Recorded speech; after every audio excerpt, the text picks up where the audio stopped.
Body cameras on police officers. It's been a national debate for months now, especially after Michael Brown's death in Ferguson, Missouri. Well, now Hartford police are one step closer to wearing those cameras. There are still some questions that need to be answered, though, but a lot of folks in that community say it is necessary. News 8's Bob Wilson live for us in Hartford tonight with more. Bob?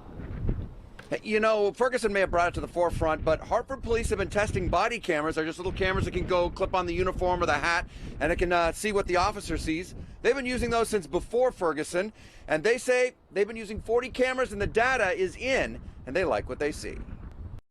The Hartford City Council is moving one step closer to body cameras for their police officers. The police department has already experimented with 40 cameras, and they say they like what they see. So now a committee will look into everything from data storage to the cost of the cameras. The 40 cameras that we have currently in our possession was all from grant money.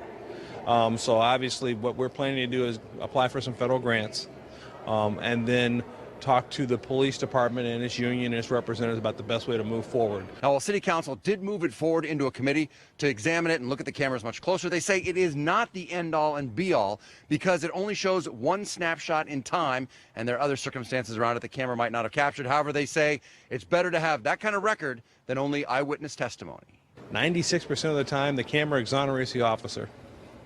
So I don't know why there would be an issue about having the camera, but it does provide some form of information as to what has taken place. Certainly, though, if our city wants us to have body cameras and it'll help them trust us and have a better relationship with us, so certainly it's something we would want to explore. Tonight, people spoke out for and against the cameras, but one thing the residents say, the cameras will not replace the men and women in uniform.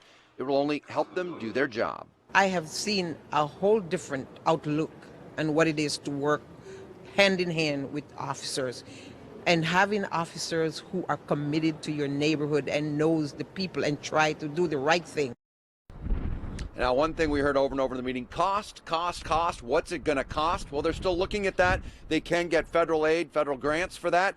There's also the cost of the storage and possibly editing. They say that'll all be considered by the committee. I'm Bob Wilson reporting live in Hartford, News 8.